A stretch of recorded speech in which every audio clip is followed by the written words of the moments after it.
Clock is ticking. I want to bring in now astronaut and adventurer Per Wimmer, who's in our central London studio. Tom's just been talking us through there the dilemma that scientists have. The battery's running out. They want to do so much work. Is this mission being seen as a success or a bit of a failure at the moment? Well, it's quite exciting, isn't it? I mean, it's a real thriller that's developing here. Think about it, 10 years in the making, and here we are. It's down to the minutes and the hours and the days. But I would say this has been a success, even if things stop right now. It is quite an achievement to send a probe that far, 300 million miles away, and actually be able to remote control it and get some samples and actually get some quality data sent all the way back. So we're in good shape, even if things were to stop today.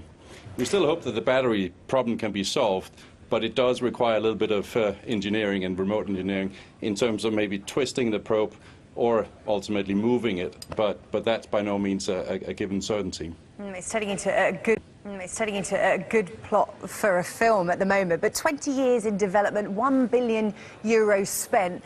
What are scientists hoping to gain from what information is gathered from the comet? Well, there's a very big price here, potentially, because this goes down to the origins of life.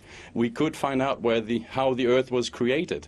One of the things they're trying to see here is see if the comet hit the Earth originally, maybe bringing water with it or having some special chemical composition. Was that what really made life on Earth ignite? Was that the catalyst that was needed back then? That would be very, very interesting to see.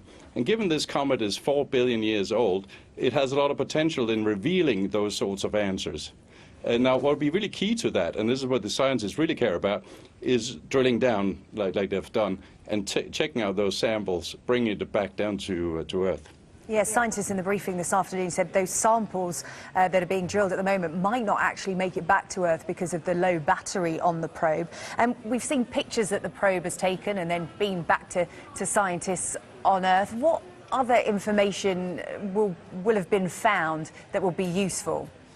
One thing that would be particularly useful and really interesting would be seeing if there were some water content up there. That would be very, very interesting because, again, a comet could have been hitting Earth and igniting sort of life on Earth back then.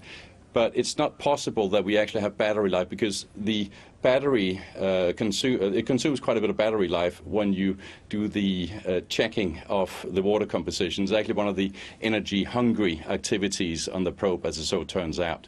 And then you also still got to get the data back. So the clock is really ticking very, very fast here, and we don't have many moments left. But it makes it for a good thriller. It makes it very, very exciting. But think about it, 10 years in the making and over €1 billion spent.